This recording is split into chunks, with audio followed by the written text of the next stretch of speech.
It's Drive Could to be Survive worse. Day, which means there's a lot of shit on television. So instead, we're going to talk about real F1, and we've been joined by some real F1 fans. Welcome to the Blatantly Biased Racing Podcast. Welcome to the Blatantly Biased Racing Podcast. Now here's a bald guy and some Indian. Hey, everybody. Hey! Hey, how's it going? Yeah, we got a big crowd You guys today. are very excited. Why are you not more excited, Casual? It's 11:30, man. I'm getting old. That's Yeah. the only reason, honestly. It's been a long day.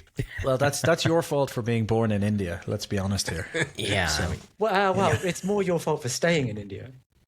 Ooh, You should do what the British do. Just This take all of is- the resources and fuck off. yeah. All right. I take the people with you. It's brilliant. And complain 70 years later. Well, exactly. And then anyways. tell them to sod off. Oops. Yeah.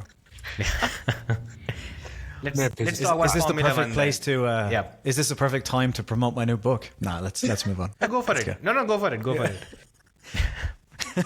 Take a Pre-order History Written by Losers now on Amazon. Anyway, let's move on. Oh, Yeah. on Amazon. That one as well. minute. Yeah. And he's not talking about Lewis Hamilton. So, Oh no. sorry, shit. Oh no. Wow, we started Shots straight fired. away. Shots fired. Yep. And now let's begin. So this podcast, we are not really going to talk about the preview as such. We did a bit of it in the previous podcast. This time around, we are just going to go for predictions. I've put together 10 questions, so we'll just go through them one by one. I think in between the podcast, I think Amar and Shez, they have to drop off. But yeah, we'll see. We'll see how many we can cover. Okay, let's begin. Let's start with the first one. I think it's best we start with the regulations. Let's start with the depressing bit, because why not? So 2026 regulations, what are your initial thoughts and how do you see the season go in terms of... So I'll just brief it a bit. As in, for me, if I'm looking at it right now, I think the racing is going to be shit. If that's the early impression for me. I also think there are going to be quite a few interventions from the FIA. Championship battle might be good in terms of maybe there will be some level of variability, but overall the on-track action and the product might suffer. So, Peter, let's start with you. What do you think how the 2026 regulations, how are they going to fare? Yeah, I mean, I guess I was fairly excited by it until testing happened and they actually drove the cars, because then the drivers started complaining a lot, and we had this whole thing of clipping, which I'm assuming was intentional in the regulations, but it sounds like what it means is that it's going to be something akin to the sort of first-gen Codemasters F1 games with AI, where they will overtake you, but because they're offline, they will immediately brake really early and let you back past them at every corner. So it seems like, yeah, people are just going to chase someone down and then run out of battery and fall back, and it's just going to become a game of, instead of DRS chicken, like battery chicken, or I don't know how to describe it. And that's everyone's fears, that we've replaced tire saving with kind of battery saving and that. But I imagine teams will find loopholes where they can, but I'm wondering if it's going to be a case of drivers just running out of battery gradually and just getting slower and slower and slower as the race goes on, and if it's going to create big field spreads. But yeah, it might affect the racing, I think. Yeah. Amar? Well, I don't have any particular thoughts on being negative just yet, because we have not seen a single lap of racing. So I mean, this is all conjecture at this point. And Casual, I don't know how you define good racing, right? Is it just going all out, maximizing, just Saudi Arabian no Grand breaks, Prix right? 2022. Oh, come on, that is a little too much. That's what I call Yeah, I mean, this. there's nothing to be upset about just yet, because we have yet to see any racing. So, like, let's wait and see what's going on. And I think you're right. You'll see some changes. I think I'm old enough to remember that we were introduced to the word porpoising, right? Not too long ago. So this year we'll be well introduced and acclimatized to the word clipping. And some of us knew that already, but a lot of new Drive to Survive fans will know that. So we should be excited, because I am pinning my hopes on Williams winning it all this year. Yep. Sorry, I didn't mean to laugh. Yeah. Nedzo? I think it's going to be.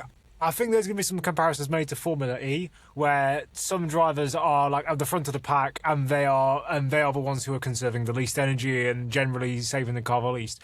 I think it's either going to be really interesting or really just confusing and doesn't work.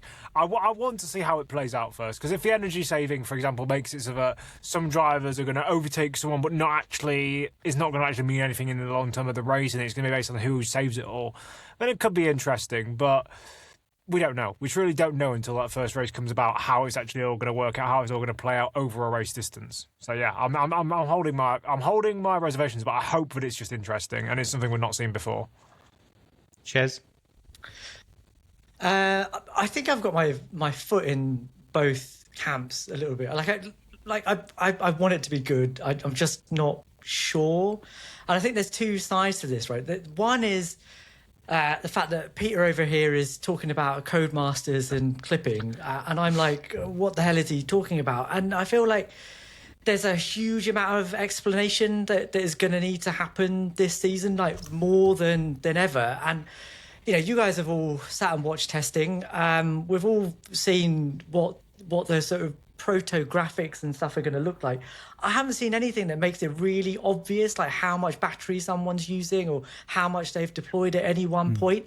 And, in the past, people have said to me, but we had DRS. DRS was really difficult to understand. But DRS was a big fat flap that opened and closed, right? Now we've got two flaps that open and close, but apparently they make no difference. And actually, they actually make no difference. So even that visual cue isn't there anymore. So I'm quite worried that, even if the racing is exciting, and by exciting, I mean it's MotoGP style corner after corner overtakes, they're going to be completely meaningless because we don't really know why they're happening. That's the first thing. The second is about the on-track action. Number one, I have to say the cars look incredible. Like, they look really, really good. They're small, they're light, smaller and lighter. Let's not get carried away here. Yeah, exactly. And they look like they're moving about a little bit more. Maybe that's just because these guys haven't actually sorted their setups out just yet. Maybe, I don't know, but they do look a bit more engaging to watch. That's good. And they do seem to allow a variety of different driving styles to play out, something that I was hoping for. That's good too. And I do think that, look, Neto, what you're talking about in terms of it being interesting, yes, I hope that it is interesting, but I think what will happen is that there will be a difference of opinion amongst the drivers and teams about how they harvest energy, how they deploy that energy, where they do it. And eventually what will happen is after 6, 7, 8, 9 races, everybody will have conformed to one thing and everyone will just do the same thing. And then it will come down to who fundamentally has a better car, driver, package, and the individual intricacies of what strengths and weaknesses each team has, I think. And that is interesting. That's Formula One for me. Yeah. Jay? Yeah, I mean, look, the thing is, I think it's going to be a mixed bag from what I've seen. I think at certain tracks, we're really going to see the problems with these cars because there's definitely some issues with how they run. Like, I have a feeling like Monza, for example, is going to be an absolute shit show, to be perfectly honest. But then on the other flip side of that, I am excited for tracks like Monaco, like Hungary, for example, where I feel like the driver can make a little bit more of a difference. And these cars do have less grip. They are a little bit more unwieldy. I think qualifying sessions will be more exciting to see what the driver can do. So I think it's going to be a mixed bag. But honestly, I'm kind of excited for that as a technical person. Like, I like the technical side of F1 more than I like the championships, to be perfectly honest. So this is a good thing for me. I do worry, though, for the casual fan that, like, not you specifically. I mean, the actual casual fan. Yeah. Oh, well, I'm always worried about you for a variety of different mental institution-related reasons. But I am worried that the casual fan is going to find it difficult to understand, especially because, like, boost is now overtake and overtake is now overtake and DRS is now gone, but we've got X mode and Y mode, which they're not using anymore. They're using a different mode. And then we've got clipping, but we also have super clipping. So I think for the normal fan just watching this, it's going to be a bit of a headache, but maybe they don't care. So I think it's going to be fun to watch that. I am a little bit worried the racing's going to be terrible at certain tracks, but I think because of the lack of downforce and the cars being a little bit smaller and the differences in approach, we might get some exciting racing throughout the year. But yeah, then again, the last years were boats as well, so it wasn't like they were reaming for overtakes. So I don't know. Yeah. It's exciting for change. Let's see. Yeah, to a certain extent, yes. I do think, first of all, you're excited about Monaco. The cars have only been reduced by only a few centimeters. They need to be reduced. They should be half the size for anyone to be excited about Monaco, because it's still going to be processional. This is just purely because you dislike the 1%. That's all. That's the only reason you don't like Monaco. What 1%? Oh, okay. Okay. Yeah. So initially, look, for me, everything when it comes to concerns about explaining stuff like clipping or even lift and coast, that's also going to be a factor here. It's not going to be that much of a concern for a casual fan, no pun intended here. The concern is primarily going to be when the action is not really happening. One of the major areas where overtakes used to happen, or which are going to be conducive for overtakes, is the braking distance, which has to be decently large. And also you need to have, on a very foundational level, some level of slipstream. We've almost negated slipstream on the straights here, because both cars will have their whatever XY modes on. So both the DRS would be open for both of them. And then the overtake mode, it is essentially giving just roughly around 0.2 seconds of an advantage. That's all. So it's useless. That's where my concern comes in, because if you want, every fan would be happy if, okay, the car looked like shit, no problem. Drivers are lifting and coasting throughout. They're managing the power units, no issues, until and unless there is action. If you end up having processional races and after the first lap or second lap they're stuck in that certain position, I don't think the product is going to be appealing to many people. That's my concern, because there aren't really. Ideally, what I would have done is maybe use the two flaps that are there, the DRS flaps that are there, the front and back. Ideally, maybe they could use that as an additive, because that might help. But if that's not there, it's going to be a major concern. You cannot have your lunges, late brake lunges anymore. One of the biggest points. So yeah. But casual, a lot of this is because of the way the rules have been set up, right? Like they don't have a choice. They had to put straight line mode in, because if they didn't, there'd be too much drag when you don't have it, so they run out of power. And the problem they're going to have at the moment anyway is, you're saying that they're going to the extra, the fact that they have a little bit more power towards the end of a straight with overtake.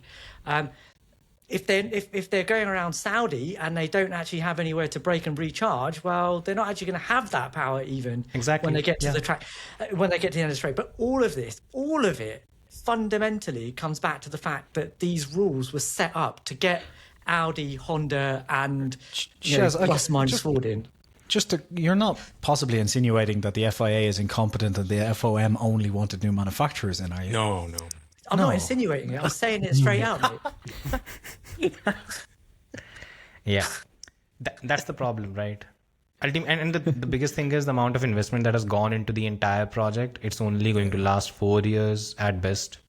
By 2029, people will be clamoring for change, because the whole drive behind the electrics, I think that might even... Unless the racing turns out to be amazing. Unless the racing's good. I agree with that. Yeah. Unless the race isn't good, right? But Hulkenberg wins a title. Either of those things happen. I think. It's a big jump from getting on the podium to winning a title, isn't it? It's 2027. A big jump to getting on the podium after a decade of racing, that too in a fucking Sauber. So we've taken a step at least. Yeah. So the casual fan, not you casual, but the casual fan wants intrigue and uncertainty, right? So that's what you're going to get with this rule set. I don't think it's going to be that big of a failure. I mean, I think some of us that are in it, like Shez, want to know each and everything behind and want to defend meritocracy, which F1 has never been. But the reality is, if I'm just a casual fan tuning in, I want to know that Max is not going to win it all after the second race of the season, right? In a 24 race. Oh, he's not. That's all I really I want. can tell you. I know he's maybe But he will. Maybe also, he won't. like every race can't be the 1996 Monaco Grand Prix. But that's what the Why casual fan not, wants. Shez? Why not, because it would be Shez? Why? silly, and everyone will complain No, that it's what's too silly about random. it? This is No, it Mate, isn't random. Hey, do you remember 2012? Right? 2012, we had eight different or seven different drivers win the first 7 races, and literally everyone was like, "This is too random." Like, you've been given exactly. Wait a what minute. You asked for. Whoa. No, But no one said it's too random. Like, Yes, It's they not did. too Amar. random. Everyone said it was too random. Hey, I was alive at the time. I didn't say that. Casual, the only person in the entire world that said it wasn't too random. But when Pastor Maldonado was winning the Spanish Grand Prix, no one was saying, "Wow, this seems like it's a meritocracy." Wait a minute. Wait, that day, that was one day when Pastor Maldonado was a hero, because he not only won the race, he was even, I think, clicked by saving a child when the Williams motorhome caught fire. That was one day when Pastor Maldonado was a hero in Formula One, and then reality struck. I'm still They stuck only on did the that fact to- that. Sorry, go ahead, Peter. They only did that to burn those illegal tyres he was using to help win the race. But yeah. You've got an actual Maldonado fan Peter on, knows. and talking about this race. I'm still stuck on the fact that Amara essentially said what people really want is a reasonable level of disappointment, and I think the FIA can provide that. Yeah, I don't. Well, no, they're doing more than their part. I don't understand what the complaint is. I mean, we're trying to sell more seats here in the United States. You know, we want more intrigue. We want to know. I mean, you know, we one of the Amar, do most. you think if there are races where the race gets decided on the very first lap is something that the American audience, which has the attention span of a child, is it really something that the American audience is going to like? It's just turned into a political. I mean, look, all of us have attention spans that of a child. But my point is, Let's not turn this political, okay? America's about to flatten a new GP circuit in Persia, so let's not get down there. Yeah, while we talk, apparently it's happening right now. It's all happening. Hopefully they don't bomb as hard as this Guys, I regulation need said to be able to stay in the country for now, like just for a few years, like so. I keep forgetting you're in America. Yeah. Anyways, moving on. We have a lot more questions and Let's go. paucity of time. So basically, the regulation. Basically, we got a varied view. That's how it should be, I guess. Okay. So, who is Peter? Let's go with you. I think we went with you first, right? Yeah. So, Pete, Jason, and let's go with you. I can only see these. no. Yeah. So, one driver or team that is going to have a significantly better season, and please don't say Franco Colapinto. It literally is the first thing that came to mind. I know. So thanks for that. So I guess in those restrictions, I'm going to say Franco Colapinto. Yeah, look, I mean, at the end of the day, it is the one team and driver that's going to have, I think, the most significant change, because Alpine... Look, Alpine, that team, the Enzo team, has always been quite good at building a chassis, and they haven't really built a chassis in 2 years. We talked about this the other day. It is 2 years. So, you know, they should have a relatively good chassis. They've got a Mercedes power unit, hopefully, which will have fuel after race 1 or during race 1. We're still not sure on that. And I think, look, if anyone can, or if there's any time to see the best of Franco Colapinto, this should be it, because last year he was under a lot of pressure. He didn't adapt very well. He was up against Gasly, who had been at the team for a while. And I think we saw in Williams, Franco Colapinto has a lot more potential than what he showed last year. So I think if we're talking about the one team and driver that has the most potential compared to where they were last year, it's got to be Alpine, right? I mean, Alpine were nowhere last year, and Franco Colapinto was basically showing that, you know, he really loves walls, which is interesting. Probably more than Donald Trump does. But anyway, so I think it'll be interesting to see how... What are we doing here? Sorry. So I think If you're those listening, I don't know any of these guys. If you're listening, Exactly. I do. But yeah, no, Franco Colapinto hopefully will drive faster, not into walls, and I think the Alpine will be quicker too. So I don't know, like if you want the biggest one, that's got to be it, right? Yeah. I mean, there's probably a lot of people here hoping it'll be Lewis Hamilton and Ferrari, but you know, I'll leave that for Shez. Are they? Okay. Yeah. You will not be disappointed. Go for it, Shez. What was the question? Biggest improvement, right? Yeah. It has to be No, Lewis. the one that has a significantly better season.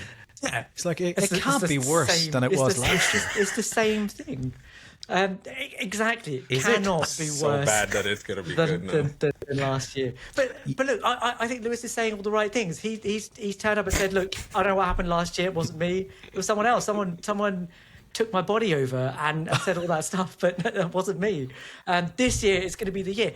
Wait a minute. You said that he's saying all the right things, and then you said someone took his body over and did all those things. He said that. How is this he said the- that. He said Yeah. that somebody else took my body over last year. Now I'm saying all the right things. He is. These excuses are getting out of I hand. mean, how much more Ferrari can you get? So if you're talking about being in sync with his team, Ferrari at the Classic will be much better next season, right? There you go.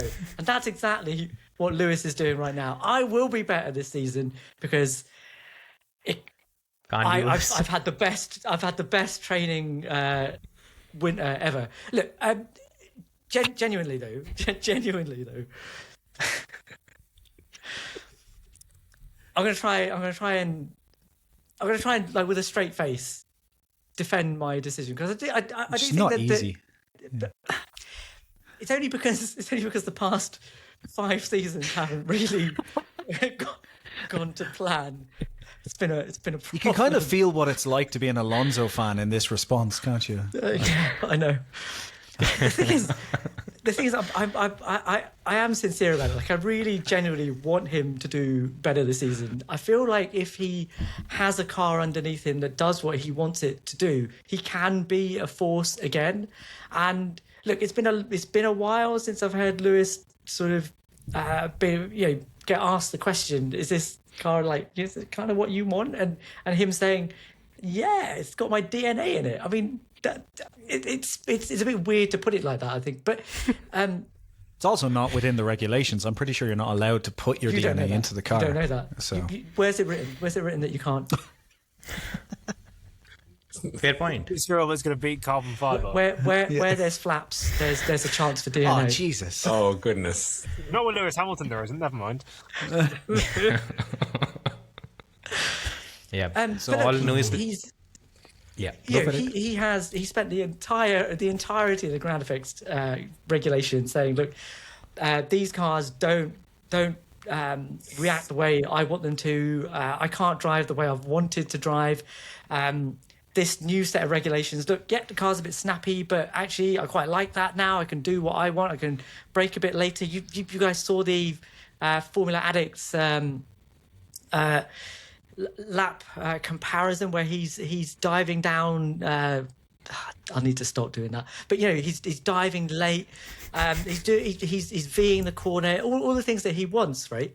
And I think he can have a better season, even in a season where actually he didn't objectively have a great result. I seem to remember you, Casual, at some point saying, that in the middle of the season he was only a couple of hundreds off of Charles Leclerc in qualifying. Not hundreds. Right? Tens. No, it was hundreds, man. It was. You remember Mexico? Tens is fine, but you tens remember was fine. Mexico. Oh yeah, okay. There were a couple of races where he was. Yeah, out of 24. And that's in a car. $100 million that was well brand spent. spanking. Come on, it was brand spanking new to him. In a technical regulation set that he didn't like. Now he's had a chance to put his DNA in the car, and it's a regulation set that works a bit better for his driving style. So surely, if you put 2 and 2 together, he has to have the biggest improvement of anyone else on the grid.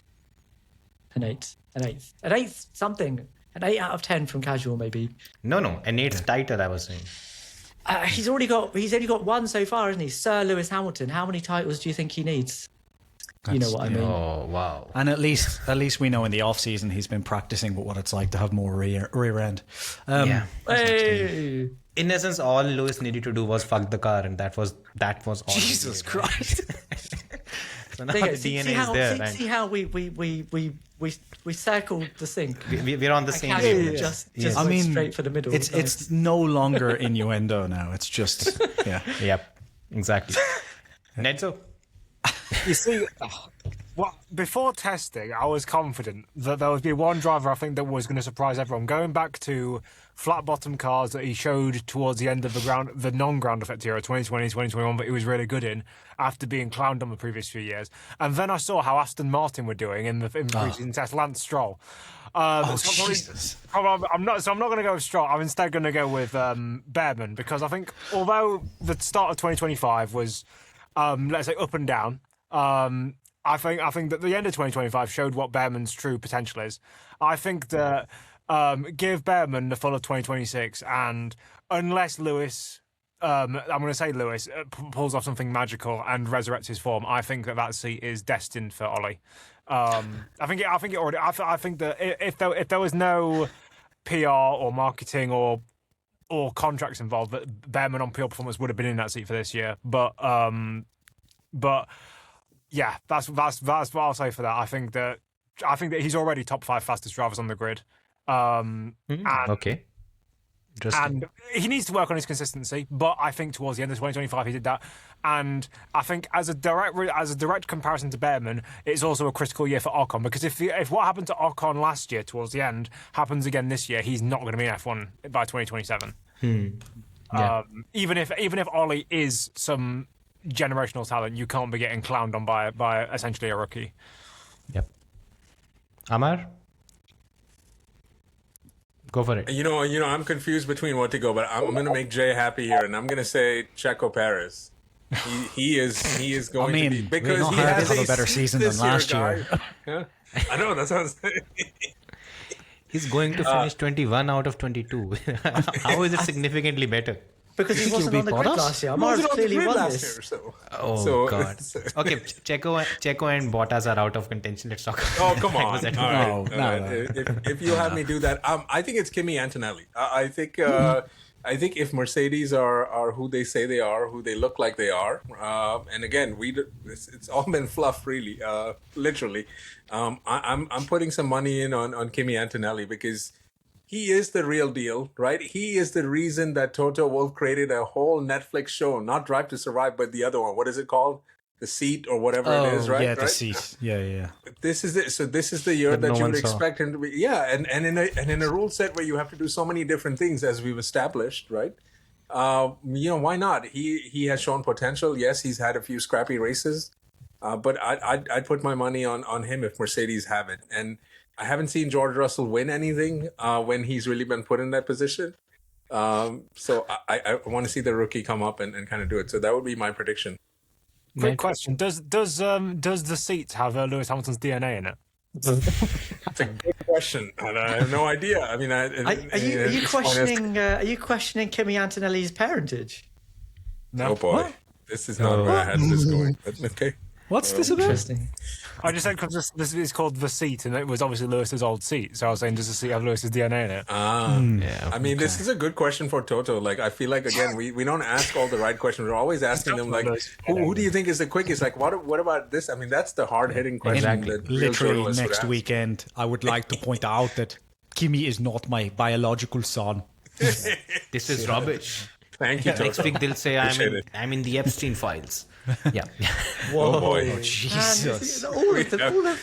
we have left nothing on the table, have we now? Give it, Peter. Yeah, it's Kimi Antonelli, guys. Come on, you know it. Yeah. Yeah, I think so too. Actually, that was my choice as well. So I'll have Oh to put someone no! else. You should have let me stick with Checo, but there you go. No. It's the right one. Peter? Well, my choice is not Pitt, so I'll go with Gasly, because again, it's like Alpine can only get better, and other than, well, most of last year, he's been pretty supreme since he left Red Bull. So I think he can get back on that, find that good form again if they make a car that's half decent. Out of interest, what was your actual pick? My first thought, I was thinking Colapinto at first, but then I was thinking Antonelli, because of the same thing. They're going to have more than likely going to have a front running car in second season and whatnot. Beyond that, it's like everyone else is either going to be the same or just a lot worse. I feel like. Okay. No, that's fair. Fair point. Yeah. Okay, so no one has any questions? Okay, Let me think. So my choice was Kimi Antonelli in that case, right? Yeah. So the second choice that I had in mind was actually Lewis Hamilton. I think. Okay, I'm probably going to stick with this one. I think I don't think he beats Leclerc. I think that's a bridge too far. Leclerc is performing very, very well. But I think we'll see Lewis be closer to him, have a few podiums. It will be respectable, and I think we might see him become maybe have a certain level of acceptance that the time's done now. I think we are closer to that than the other way around. Sorry, Shiz, but yeah. It's got dark, man. I thought you were going to support him. No, I agree with him that it's going to be much better than last season. He didn't even score a single podium. I mean, you have him retiring by the end of the year. He won a race. What It's race? going to be much better than last season, which still is retirement. Retiring on a high. Okay. Realistically, unless Lewis is beating Leclerc, I don't think he would want to stick with the Ferrari with any team, right? Yeah, exactly. By the way, if the question was asked before preseason testing, I would have said Alonso, but great job. Yeah. Okay. Next up. So, okay, this is somewhat similar to Alonso. Where do you think Aston Martin finishes in the championship? Oh, Jesus. Yeah. Netzo? I don't think it's a dead set question of dead last, because as we know, testing isn't everything. And obviously you can develop throughout a season, 24 races, it's something like 24 races. There's going to be some form of improvement. They aren't just going to be 4 seconds off the pace to start the season, then 4 seconds off to finish the season. When you have Adrian Newey, when you have all the people behind Aston that you currently have, you have to have some form of improvement. I think that they should be happy if they get a top 6. They should be content if they get a top 8, considering how preseason testing is going, unless it is elite level sandbagging, like reverse Prost 2001 levels of sandbagging. But yeah, I don't think it's going to be all bad. There might be 1 or 2 races where either Alonso or Stroll or whatever pulls out something magical in the rain, or just in a weird wacky race like Alonso's done in the past couple of years. I don't think it'll be the end of the world. I think in terms of Aston Martin finishing the constructors, I'm going to say P8. Which is, they were P7 last season. Right? Yeah. P8. Amar?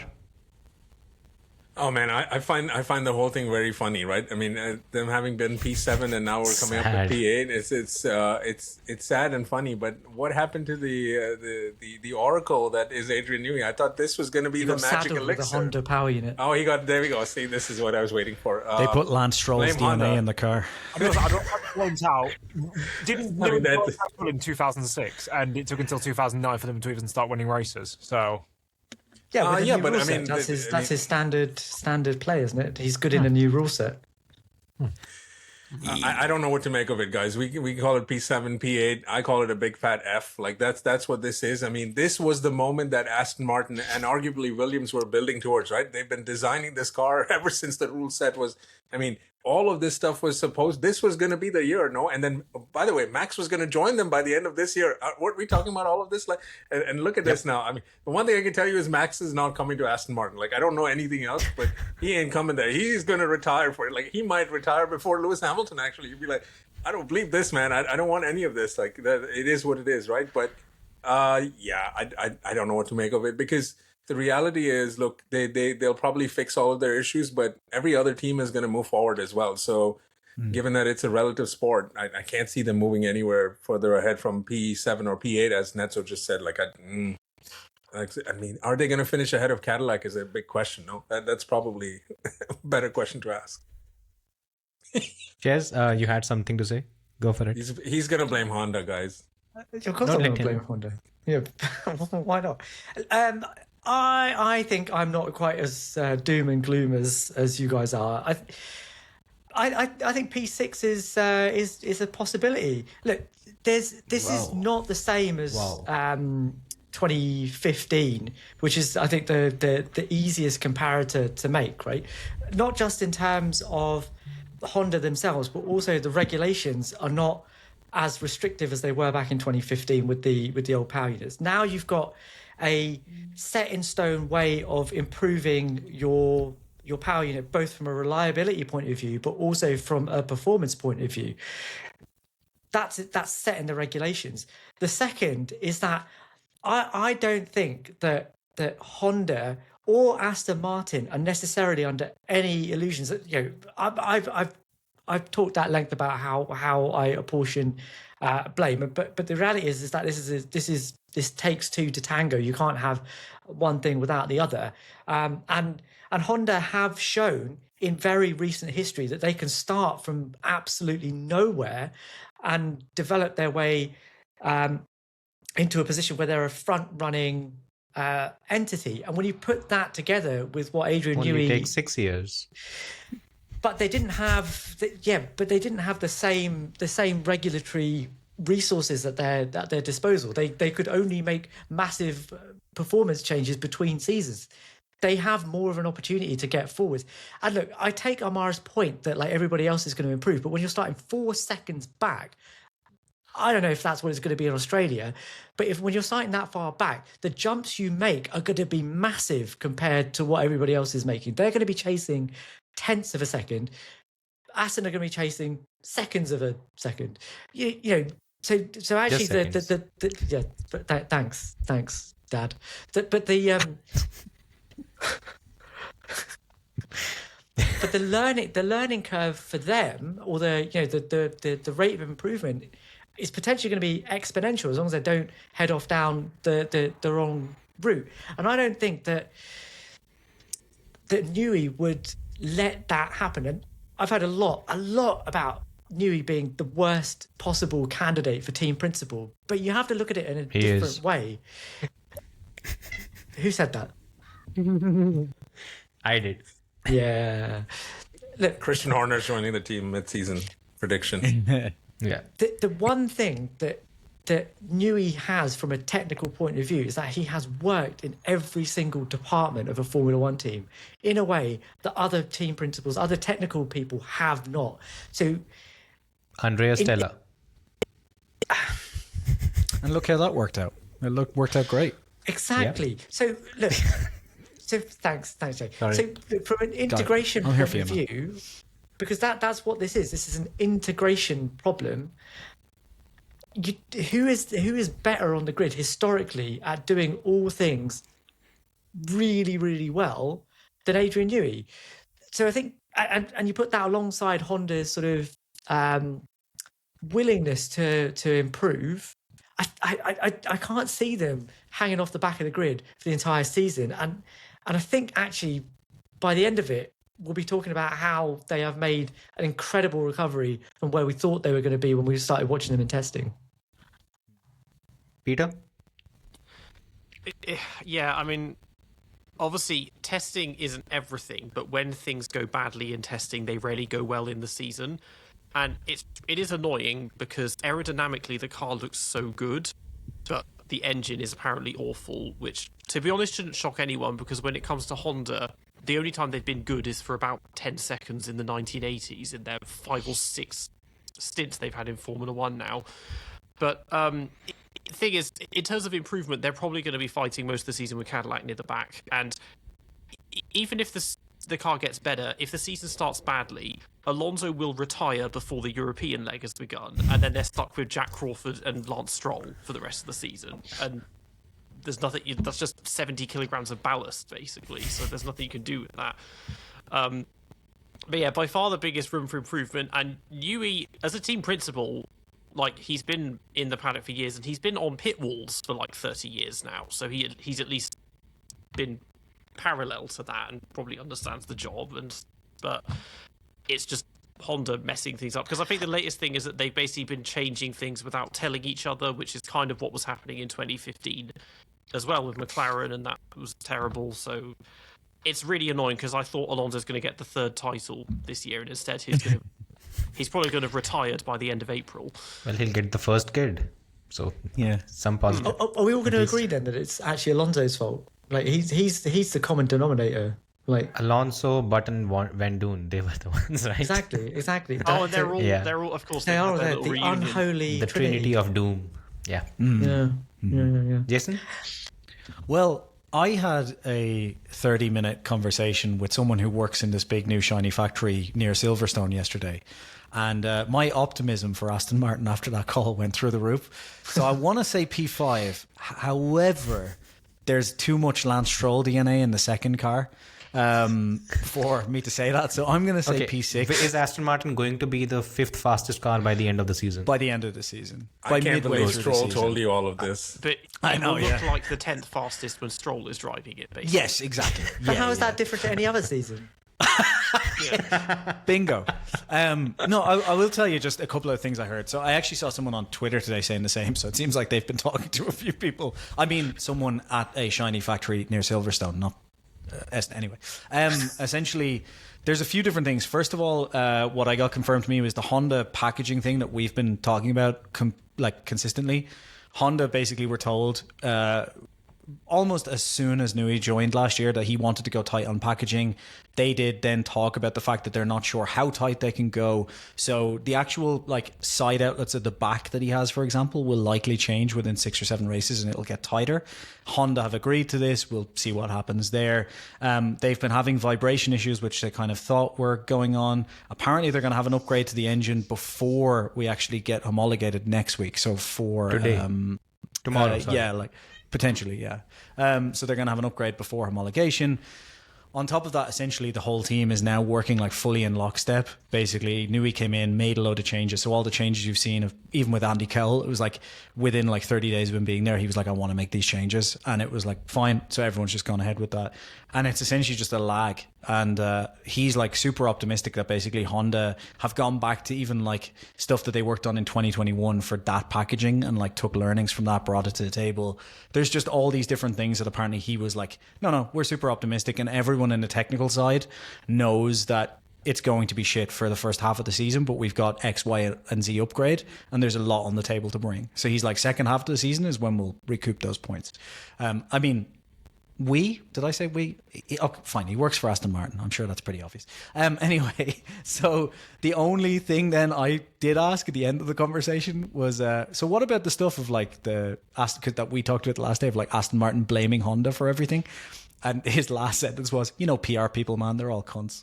And then just hung up the phone. So, yeah. So I'm excited for Aston Martin. I think it'll get better. I think it's just a lag from Nui joining 4 months late. And they basically didn't want to waste a lot of aero time in that 4 months running up because they knew there'd be big changes. And it sounds to me like Nui may have told them, like, I have an idea for the car, so it's probably best you just wait until I get there. Which I don't think legally was allowed to do under gardening leave, but anyway. That's fine. I want to see Adrian Newey's garden. Like, did you guys think he actually has like bushes just like with? I think he'd have a very front aerodynamically wings. efficient garden, right? Yeah, I think so too. Like, I think he did break the rules a bit. I think in '97 He did. gardening leave. Yeah, he broke the contract a bit. Williams there, to McLaren, yeah. Karma. Yeah, it sounds like he's basically picking up where he left off with the MP418 with this Okay. car. Sort of. Because that's the thing about the car. The cars look amazing. The cars look like a logical evolution of the V10 cars. Yeah. So even if the racing sucks, they look amazing. Yeah. So that's but the, something. There's the something. 18 did turn into the 2005 car, though, didn't it? And that was the pick of the field in 2005. When it works. Yeah. In fairness sure. as well, Which it's it always did taken for- him. It's always taken him over a year to get everything working. Like in 1991, he joined at the start of the season with Williams, right? 1992, they won the championship. That But 91, I won't. they- I won't really put that entirely on Newey though. The Williams one. That team well, was then you're not- already technologically far ahead of everyone else. Bow down to Adrian Newey for the love I of thought God. that was the That's gearbox one, yes. in that year, and that was Awesome. Patrick Head's work. Patrick Head, yeah.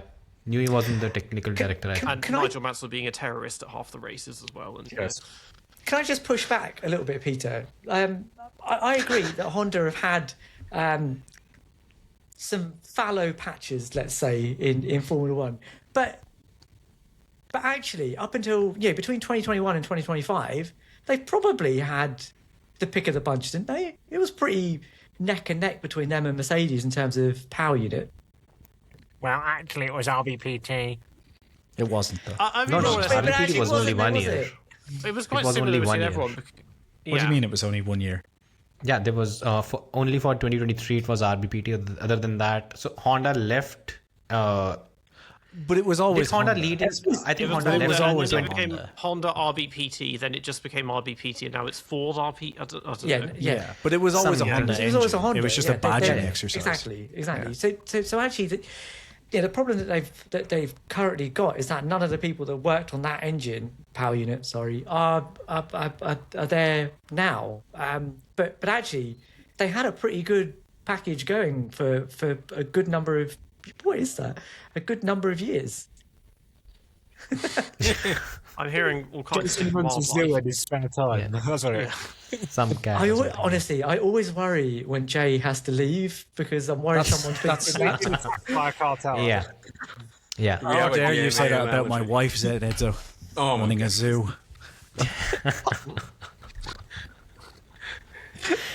Yeah. Oh my god! It's been calm here in Mexico anyway for months now. Yeah.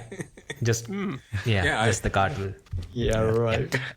Okay, so for now, the last few months have been the ones where I think I've been slightly worried about the Aston Martin Honda project. Once Newey was put as the team principal, I'm personally not a fan of that decision. I think he should be 100% focused on the technical side of things. When you're team principal, there are far too many other things that you have to focus on. And now they're essentially jostling for people to do that job. You've had Pedro de la Rosa talk to the media. You've had Mike Crack do that. Essentially, the structure is not really in place.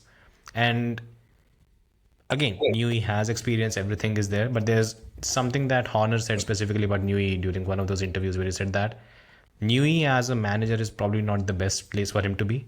He's an artist and he should be left alone to do his art, to do the magic. If you put him in a managing position, it's going to be chaos. That's what his views were. I don't know how correct or incorrect those are, but for me the worrying part is when I talk about Honda and their stint in Formula 1 since 2015, there's one striking difference when they failed and when they succeeded.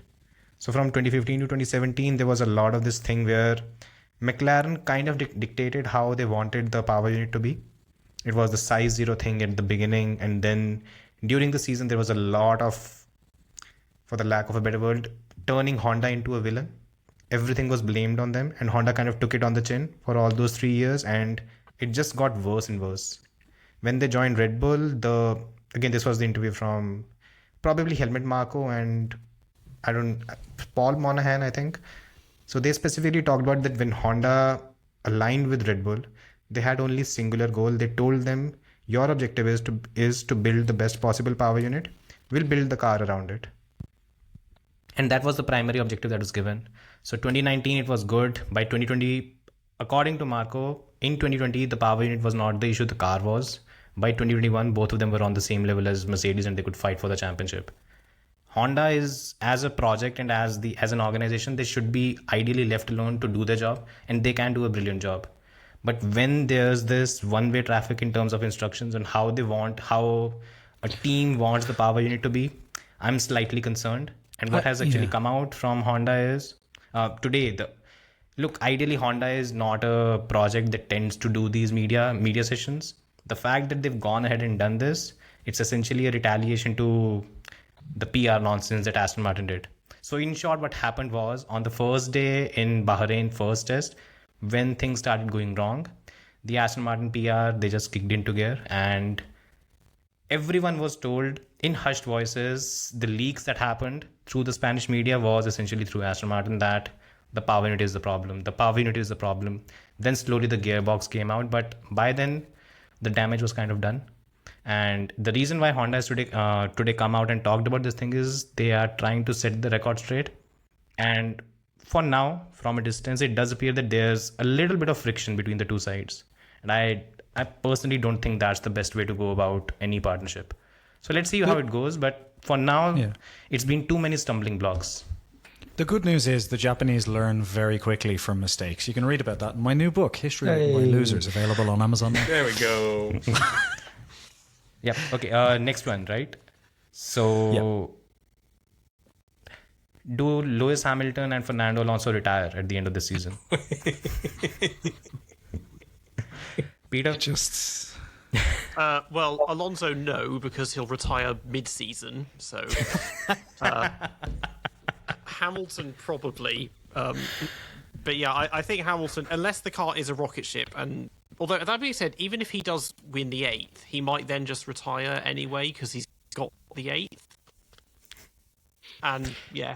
Yeah, but you know the problem with having a rocket ship of a car is there's also Leclerc on the other side. Yeah, that's the thing, is it getting around Leclerc, because Leclerc has the odd, well, more than the odd race here and there where he's useless, but not really that often, and he's, amazing qualifier, and Lewis, until about 2 years ago, was an amazing qualifier as well. But even though, okay, Lewis, he's had a year with the team, so he's gelled a bit, and now he's got a race engineer who actually speaks English, but, Leclerc has been there for so much longer, and just knows the team so much better that Carlos Sainz knows English. That was a joke, but yeah. Do you know the situation with his race engineer right now, by the way?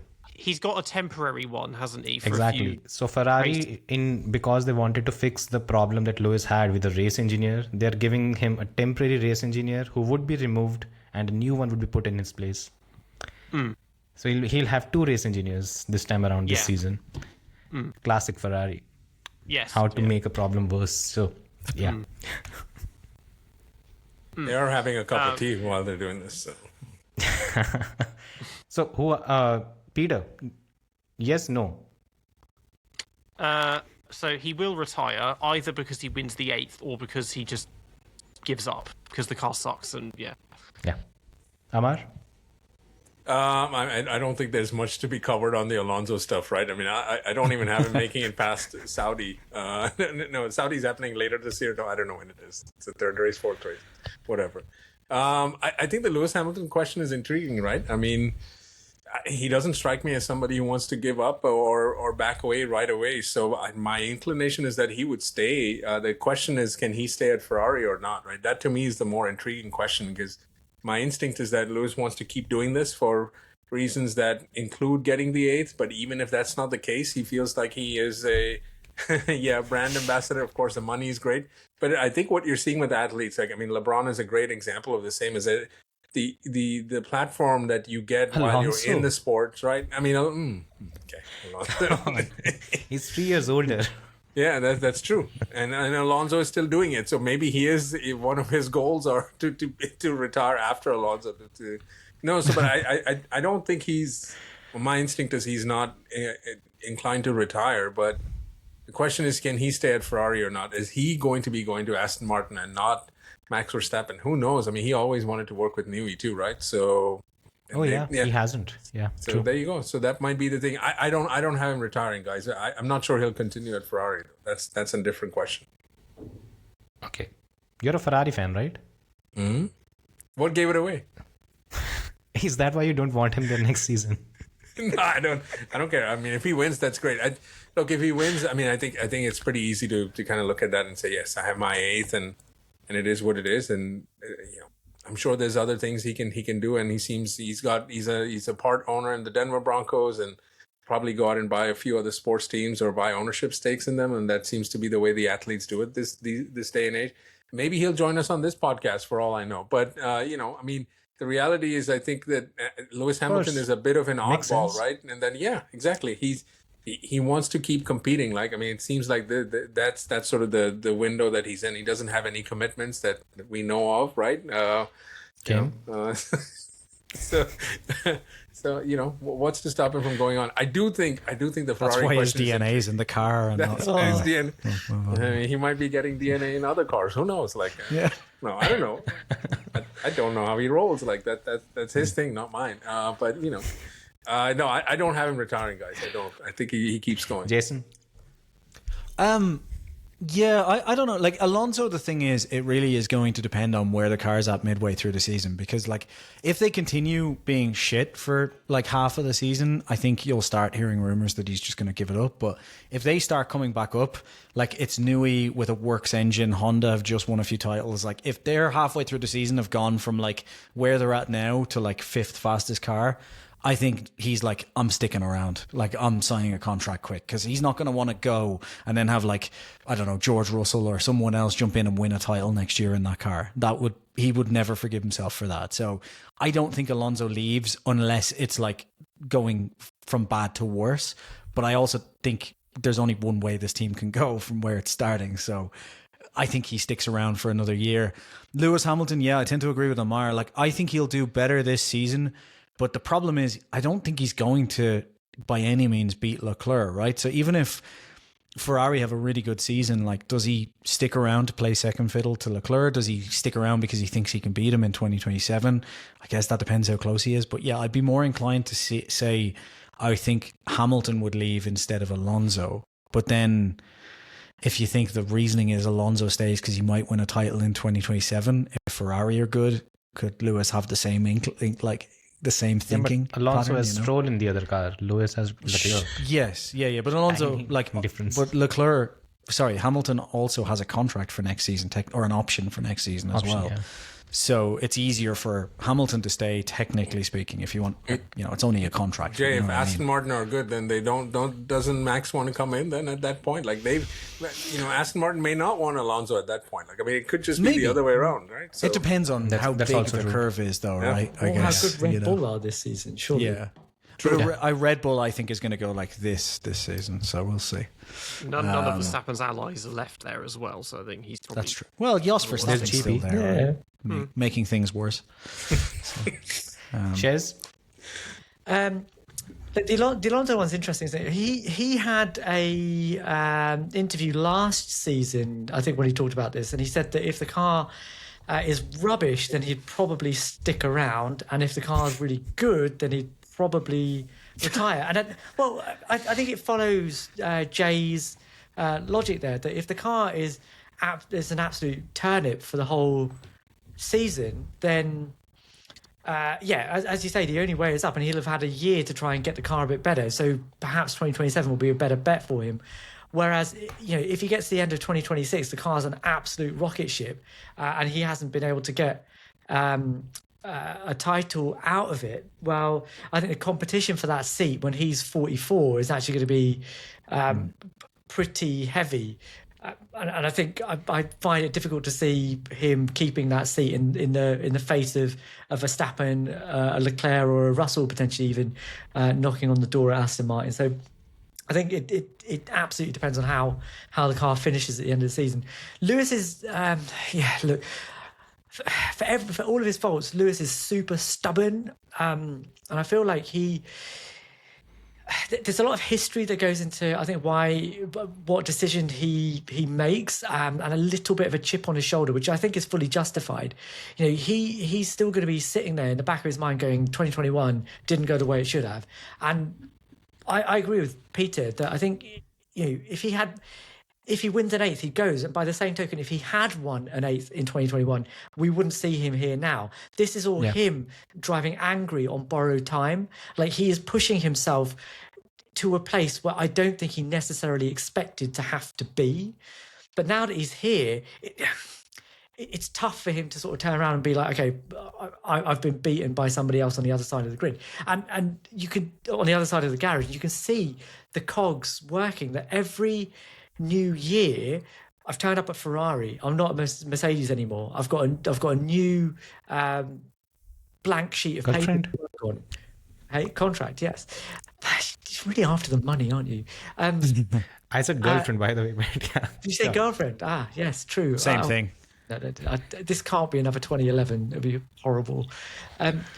But he turns up at Ferrari. I'm in a new place. I've got all this stuff in front of me to try and make, to try and get that eighth up. But it didn't work out. Because I was at a new team and I don't really like these ground effects cars. The other guy's been here for 7 years, whatever. So okay, that's why it didn't work. Right now, I'm into this new season. I've had a year to get my DNA in the car. Lovely. And this is a rule set that I like a bit better now. Like, I can control the car. I'm having much more fun driving it. I've got a new girlfriend. This is all good, right? So it's going to be this year. And if it doesn't work at the end of this year, he'll find another reason. Like, motivation for him, I don't think has ever been a problem. And he will do everything he can until I think he's either physically incapable or somebody on the inside at Ferrari just says, look, mate, this just isn't working. And he has to find somewhere else.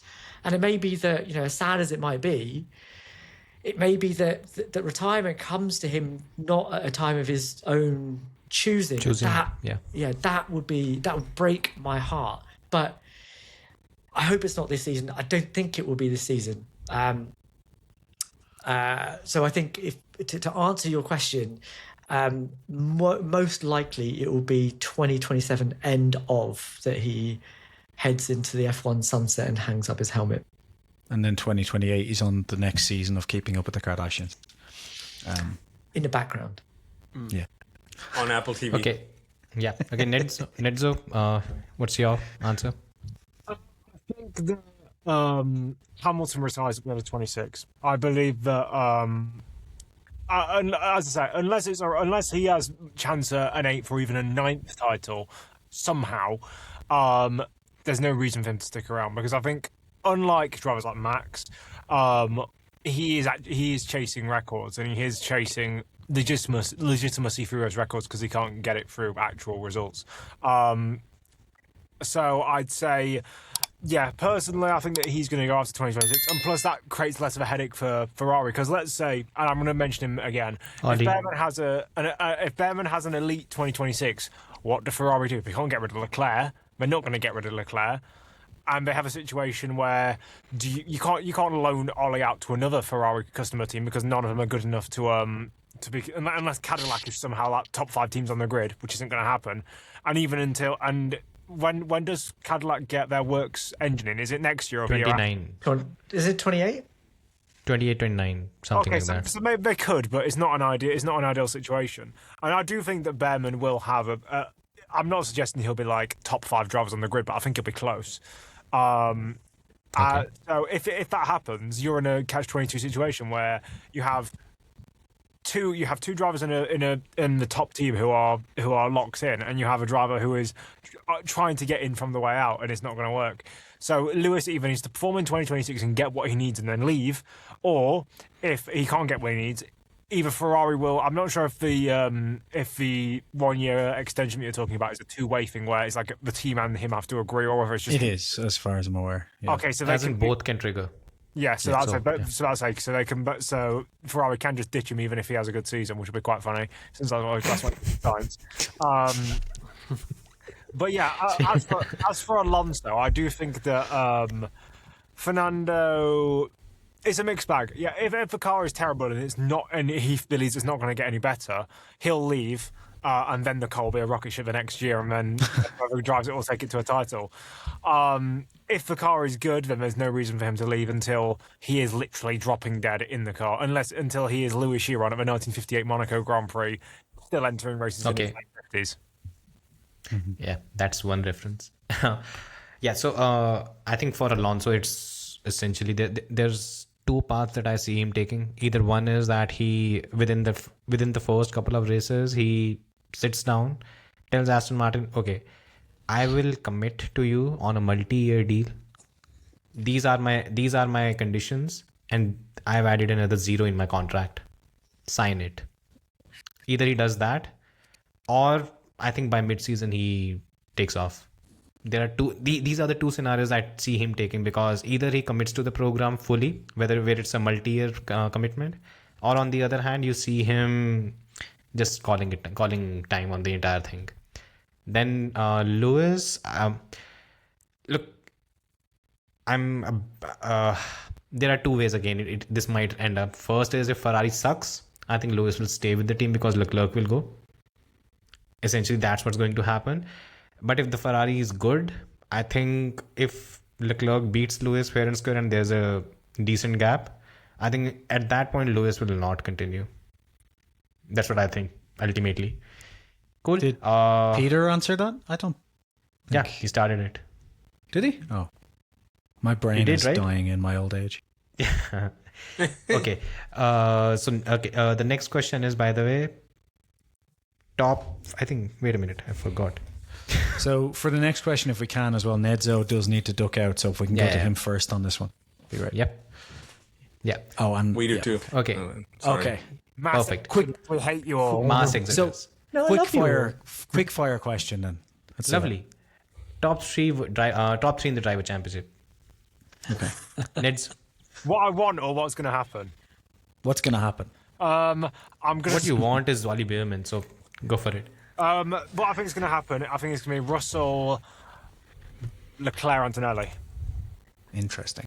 What I want is, I wouldn't mind a Russell Leclerc title battle. I think will be probably the best new thing that F1 could possibly have. Two very similar ability drivers, and they've got really good wheel to wheel. If they're in equal cars, would be heavenly. But yeah, I think that To be fair, Russell Leclerc Antonelli wouldn't even be a bad shout for my favourite realistic top three as well. Because there's no way Colapinto's getting top three in the standings, unfortunately. as much as I love him, as much as I love Latin American twinks, that's a bit too far. Okay. Anyway, Amar? see you guys. Amar? Amar? I picked Kimi as going ahead of Russell, no, so I can't have Russell winning it all. I'm gonna go Max, Kimi, and Russell. I just think again that we don't know enough about Red Bull, so in Red Bull in the hands of Max, I give him the benefit of doubt.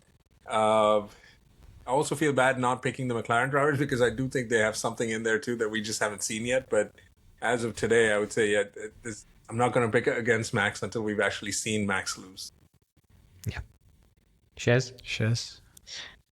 I think it will be a George Max tussle for the title, and then it will be a fight between Kimi and one of the McLaren drivers, and I'm going to go for Oscar. Sorry, Lando. Interesting. You're not a true Brit in that case, right? Yeah. Which I think I'm more of a Brit. Then Lando. No. But we have to underdog our own people. Okay. They're doing Peter? the psychological thing. No? Yeah. Peter? Realistically, I would say George, Antonelli, and then Leclerc. But again, we can't rule Max out. And I feel Can't like if rule the out car's half Max. decent, he'll put himself up there. And it'll basically be like last year, but Mercedes instead of McLaren. And McLaren will just vanish into the midfield or whatever. This is why you got Okay. Peter on. Like, Peter's clever, right? You get it. Don't ever count out Max. Yep. I Jason? predicted Max winning it all. I mean, just you're not listening. You just- There you go. Jason? I'm gonna stick with my pre-season prediction before I saw testing, and I'm gonna swap the third place out. I'm gonna say Lando, Russell, Max. Ooh. Yeah, Lando. and I stand Russell, by it. Max. Okay. Yeah. In my preseason, I said Lando, Russell, Oscar. But I think I'm you're gonna doing the switch right thing, Oscar Jay. out. I mean, we're not giving the McLaren drivers enough credit, but if that Mercedes engine eventually will get to McLaren, they have every reason to be competitive too. Like, I don't understand why we would just...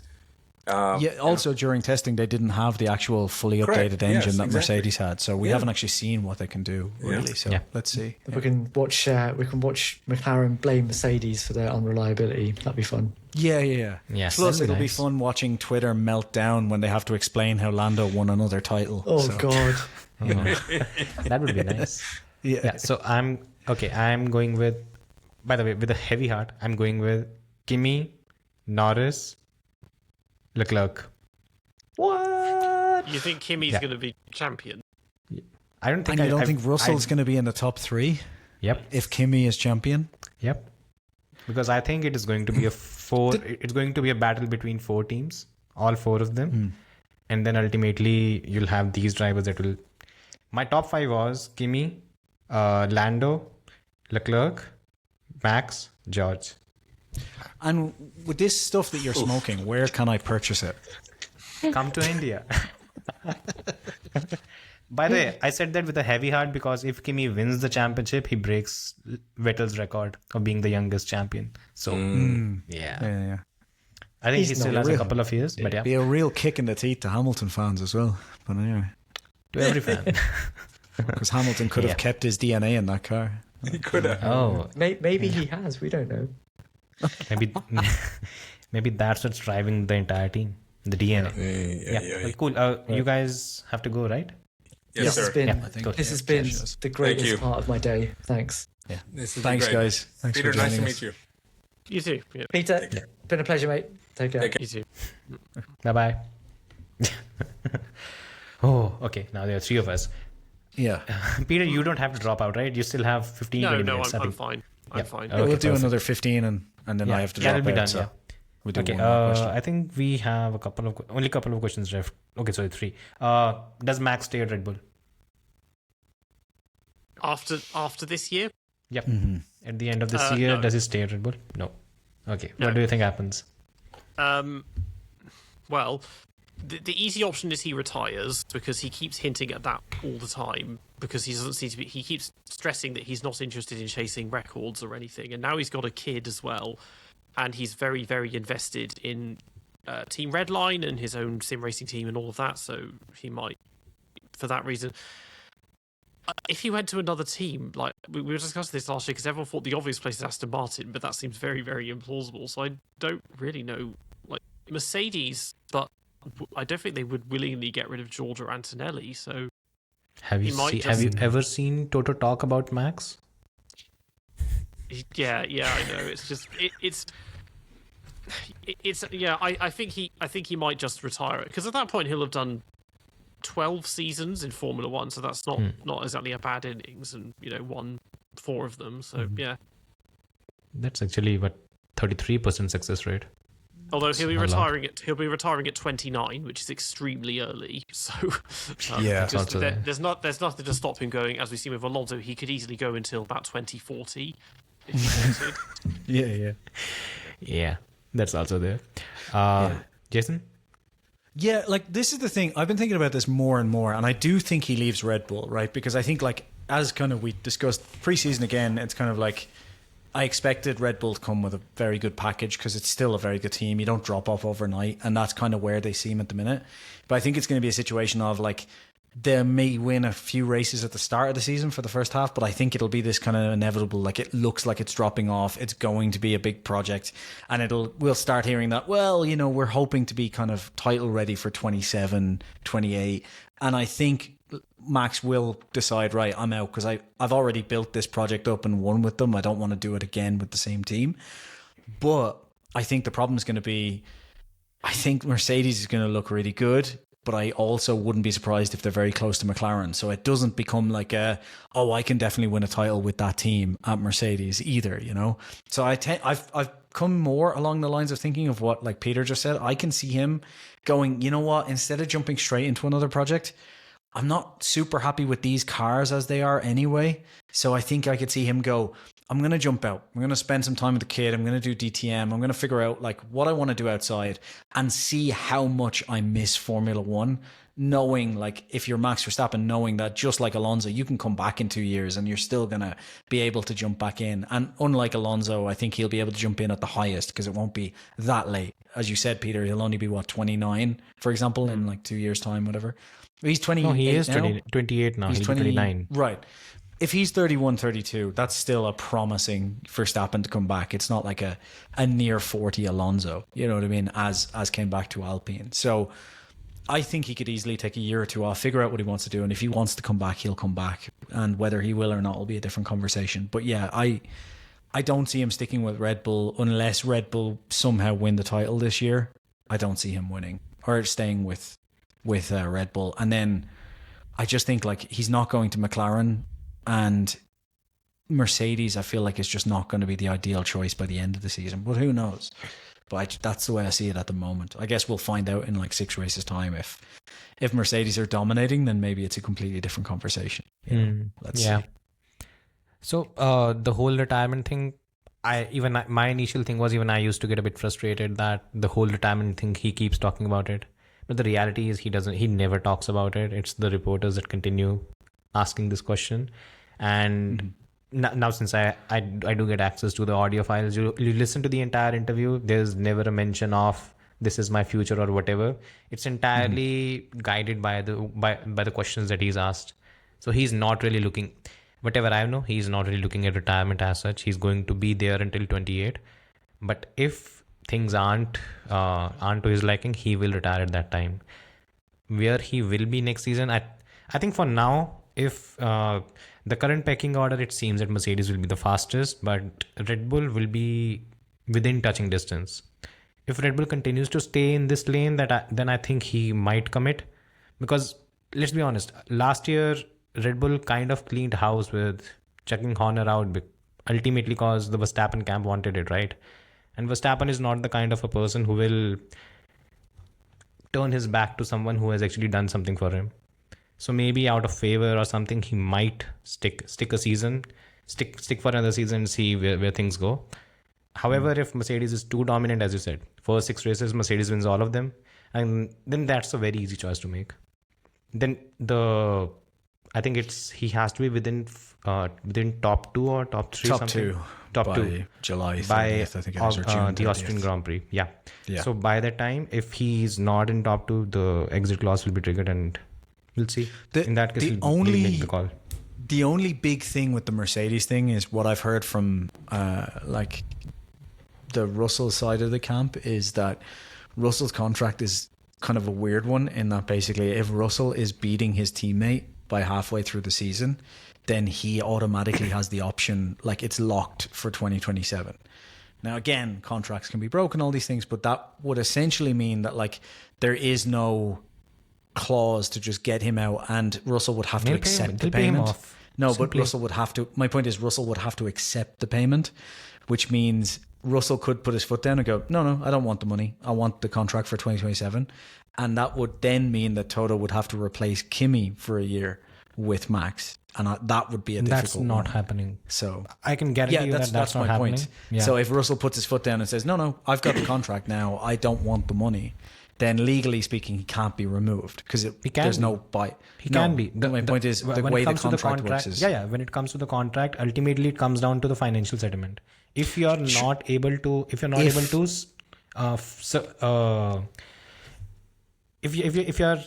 it comes to the legal contracts, if there is something X that you're not able to accomplish, then accept that what you have to do is already written. No, but the problem in this situation, my point is that the contract is Russell would have to accept that payout, otherwise he gets the seat for 2027. That's why he was happy with the contract. Because basically... That's not the point. The point, that is when it gets triggered, you're saying right? you could just pay it out regardless if it's triggered. Yeah. Because the point is you can't, according to what I'm hearing. What I'm hearing is that Russell would have to accept the payout. So if Russell beats Kimi this year, he's got a contract for next year. And if Toto says, I want to replace you with Max, Toto can offer a certain amount, but Russell would have to accept it. So essentially, these contracts are locked in under like the FIA court. So No, like, it's not even essentially FIA. It goes beyond that. The F1, like it's a international court of sporting court or whatever. Yeah, but apparently that's what I'm hearing is that basically as long as Russell beats Kimi, it's up to him whether he wants to stay for next year. So, it's the old thing that Horner used to say. What was it? Like a driver, same, but works both ways. Like if the team doesn't want you there, do you really want to stay? But Russell could put his foot down and say, no, I don't want your 30 odd million. Like I'm sticking with like I want the 30 million, but I'm going to stay here and you're going to pay me it for next year regardless anyway, so. Okay. Be interesting. Again, might be the case.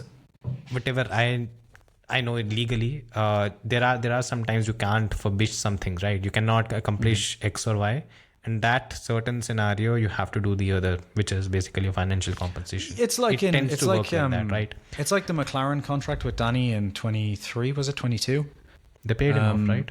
Yeah. But the problem that McLaren had in that situation was that if Daniel had to put his foot down and said, like, this was the thing I've heard back from that was like, if Daniel had to put his foot down and said, no, I don't want the extra payout, I just want to complete the contract, McLaren were stuck in the situation of they couldn't buy it out because there was no performance clauses and no clauses to get around it. So they would have had to keep Daniel, basically. And Daniel decided to take the payment because he didn't want to stay at a team where they didn't want him, basically. Okay. So that's the kind of situation you could see this season, and Russell could just go, no, I'm staying. I don't care. And make life difficult for Toto, basically. Okay. Could be. But we'll see. We'll see. Okay. Top 5 constructors champion in the constructors order. Peter, I guess. Peter? Because I... Oh gosh. Mercedes, Ferrari, Red Bull, McLaren, and Haas, maybe? Wow. That would be the best result for Haas, right? Yes, because I think they were fifth in 2018. Oh, yeah. It was the Yeah. their best of the rest with Renault and Force India. Yeah. Got checkered. Yeah. I think so. Yeah, I'm just gonna check it, but yeah, I think so. They were. Yeah. I remember. Peter? Sorry, Jason? See, the thing is, I think it's going to be one of the Mercedes Powers teams, but I'm going to kind of stick with what I said before, because I think over the course of a season, I think like McLaren will get the same engine, and even right now, McLaren's aero looks more aggressive and more finely tuned than Mercedes does. I think Mercedes have gone conservative. Mercedes haven't been the best at aero, so I think that over the first 5 or 6 races, Mercedes will beat McLaren, but I think McLaren will then figure out the deployment, the recharge, all the stuff that basically Mercedes is able to get ahead of. So I think it'll be McLaren, Mercedes, Ferrari, Red Bull, Alpine by the end of the season. That's what I'm thinking. With Aston in 6th. Yeah. Who did you put at 5? Alpine. Oh, okay. Because I think they'll have a really strong start to the season. I think Williams should be 5th in my mind over the course of the whole season. Like Haas could be as well, basically. But I think the Mercedes power unit at most tracks will be better than the Ferrari. I think the Ferrari will be better for certain things and so on. So, and then I think Williams will take a while to fix their issues. So yeah, it's all guesswork, isn't it? So fuck it. Most of them are going to be wrong anyways. I picked Kimi to win the championship. You can't go more wild than that. So, well, you could pick Alonso. But, yeah, that would be some call. Okay, so for me, I think Mercedes, McLaren, Ferrari, Red Bull, and then in 5th I am putting Williams. Interesting. Okay. Because I think, at least by the looks of it, okay, the car is fat, for the lack of a better word, but it at least it looks fine on track. It's not, it doesn't have too much of a snap as such. It's low in the medium speed sections because it is fat, but other than that, everything seems to be fine with it. So once the weight goes off, it would be, for them, it would probably be easier to make developments to the car, because that's dead weight that's ultimately holding back the car. It's around 20 kgs, so that's worth what, 6 or 7 tenths maybe, depending. Yeah. So that's just, you have that, you add that already, and they'll be leading the midfield already, right? So that's the kind of gap I think they might have. Okay, where does Horner end up? Peter? I guess the two he's been linked to most are Aston Martin and Alpine. Aston, it kind of depends. I suppose if it goes really badly, the team might decide to scapegoat Newey and get him in, but then Newey might then leave because, it sounds like the way things broke up, he doesn't really want to have to work with Christian anymore. So they're family friends apparently. They're close on that front. Yeah. I think maybe there was just the kind of bullshitting in the media that he kind of scarpered because everyone was just falling out with Christian. But also there has been talks about going to Alpine with the Flav because they don't technically have a team principal at the moment. So why not? And I think one of those two. But yeah. I mean, Alpine's main priority is to decide what they are because they're not really Alpine anymore, especially with a bloody Mercedes engine in it. So yeah. Jason? The thing is, the Aston Martin thing, the thing for me is I don't think it's going to be there just because, not even because they fell out or anything. I just think that like Newey's decision to become team principal, I think, is interim as well. I do think they'll end up putting like another team principal in there, and I think he'll end up having like the CEO title, but it'll be kind of reverse McLaren, if that makes sense. And the team principal will be all sponsors and media and that kind of thing. I think what happened is he went in, Andy Kell basically and him had a conversation. It was like, I want this, and Newey just went, this is not what we're doing. I want everything, and it was like, fine, here's full control. And I think he's not going to want to go back to a situation where he has a boss, if that makes sense. And even though Horner will probably be up for the idea of them being on level pegging, it'll still always be kind of like Horner's the boss, you know, because he has a bigger stake in the team. And that's where I could see that being a problem. So I just don't think that'll work out. I don't think it's anything to do with the issue between the two, because my understanding is what Newey really got sick of was Horner versus the board, and there was just a lot of infighting, and he basically said, look, I'm not in the mood for all of this, and left. But maybe that's not the case. Who knows? We can watch Drive to Survive to find out, I guess. Alpine, I think the real problem is that for me was the call. I was like, Alpine makes the most sense. It's right near where he lives, even like down to that detail. It makes the most sense. He works with Flav really well. They've got the Mercedes power unit for now, so they can instantly be a bit more competitive. He can then go off and get like a Chinese or Korean company to build an engine for 2030. You know, all of that could come together perfectly. The only problem I see with that is it seems to me like Alpine basically want to keep some control, or at the very least get the most money for what they wanted, or to move aside basically, and still have some branding on it. And I was kind of thinking, well, if Alpine do a really shit job for the first 3 races, Horner's going to come in and get a good deal, you know? But now it's going to be the opposite. Alpine will probably do really well for the first 3 races, and Horner's going to be like, well, now they want more money, not less. So I wonder at that point, will he start weighing up, well, is it better to just start a 12th team? You know, like, because there's another space on the grid according to the regs. And the only problem he's going to have there is the people he's pissed off on the grid, right? To get support. All of them.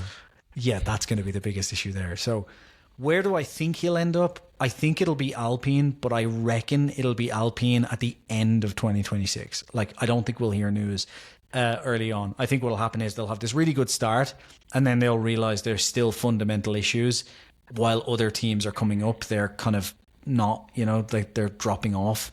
And I think that's where Alpine will start going, right, we might as well get a deal before 2027 comes along. Aston shows us up, Williams show us up. We're trying to figure out how to get ahead of Haas. You know what I mean? Like, and all of a sudden, all that money we've built up starts to fall. So I think it'll be end of 2027, because I think a new team might be just too much to take on, unless they can get a really good manufacturer behind them. But even then, that's a lot of work. Just look at Cadillac, right? They're going to be at the back for at least a couple of years. Whereas Enstein, at the very least, have some base facilities that have done a decent job over time to build up. Plus, if he builds it at Enstone, you know he's going to pull a ton of people over from Milton Keynes pretty easily, because that's...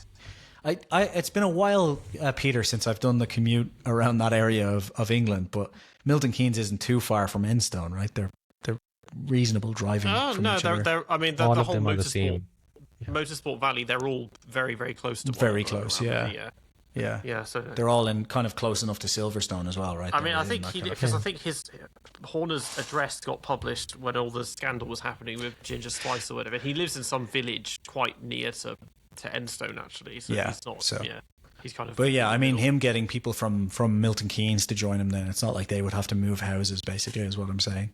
Like, it would be fairly close. So yeah. I also think I think it's going to be probably Alpine, because other than that there's hardly any option. Things could happen. Look, if Aston Martin completely implodes, then that could be a scenario where they maybe Horner gets a buy-in and ultimately he's put in place. But that seems unlikely. I think if Newey is there, he's going to be given at least a couple of years to put things together. Then other than that, I really don't see there's any. Unless Ferrari implodes like anything, somehow everything falls off. The gamble to go for a smaller turbo is rubbish and everything just collapses. In that case, maybe Ferrari agrees and then he buys a share there and then moves there. That also seems unlikely. I think it's probably going to be Alpine. But what has happened in the last few months is things have cooled down. He was supposed to be in Australia for the first during the race weekend and something, right? Yeah. And that has been postponed or cancelled or whatever. It's not a coincidence that has happened, because I think there were reports of Horner being in advanced talks with Alpine, but they have been cooled down a bit now. So let's see. Yeah. Let's see what happens there. I mean, there's other options on the grid that I think will be available. Like, I think if we get to the end of the year, for example, and Cadillac hasn't made the progress that they're expecting, I think then Horner becomes a more viable option for them. You know, like I think that's going to be the interesting part is like who really shits the bed this season. Yeah. Are the people that may have already turned down Horner that will then go, fuck, okay, this is way more difficult than we thought, and they'll see him as a viable. So Yep. yeah, I think for now it's Alpine, but yeah, it could be anyone except Red Bull and Racing Bulls, obviously. Could be Racing Bulls apparently. Mark Hughes thinks that Red Bull.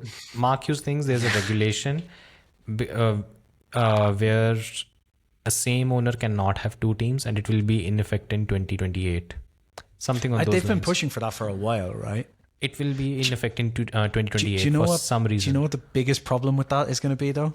What? One of Horner's final acts in 2024, like his big games in 2024. Moving half the team was, in Milton Keynes. Yeah, so like he would now have to work in the building on the same campus. Ultimately, he'll take on Faenza.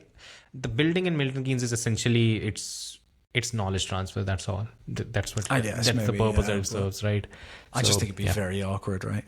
Of course, and he'll probably cherish something like that. An easy name change though. Racing Bulls to Horner's Balls. It'll be interesting, you know. Yeah. Yeah. Okay. On that Scrody okay, bombshell. The final question. With that, we'll end. Okay. How many race winners and how many podium finishers? Peter. A lot, I feel like, because the uncertainty about how the race is going to go. In terms of race winners, I'll go with 6. Podium finishers. Teams. Race winners, teams. How many? Teams. Oh, yeah. okay, not 6 teams, no. 3, in that case. Who are you dropping out? Well, if we're going by teams, it's going to be like Mercedes, Ferrari, and Red Bull, probably, I'd say. No, not McLaren. Maybe, I don't know, maybe McLaren. They seem okay, but yeah. I think that's me just deciding that Lando is not getting anywhere near another championship, so no wins for him. Yeah. Okay. And they can get some podiums. Yeah, they can have some podiums. 5 or 6 teams can have podiums, I think. 5 or 6. Last year we had 7 teams that got a podium, and I think 4 teams won a race. Jason, what do you think? I think I'm going to be different then. I'm going to say 5 teams get a win. Okay, so top 4, and you think one midfield team will fluke a win? Yeah. I think Aston Martin will get a win at the end of the season. I'm going fully on the hype train. It was a very interesting conversation. So I'm all in. I'm all in on this hype train again. Maybe that's just because me and Nui have the same haircut. As for podiums, the problem is, like, as for podiums, I'm going to say 6. I think podiums are going to be almost as difficult as wins this year because, like, of all the top teams, it's like they all have good drivers plus Hamilton there. So I think it'll be hard for... No, sorry, I forgot Shez is gone. But, like, they've all got, like, you know, top drivers there. So if, for example, like, if one of those top teams is getting a win, then, like, the other driver should be close to the podium, if not on it. You know what I mean? So I think it's going to be really hard to get, like, lots of teams having podiums this year.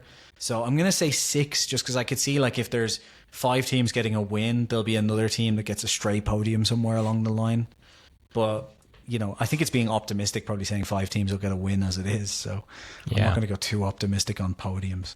So. Yeah, I think it's going to be 4 teams that get the win, essentially the top 4.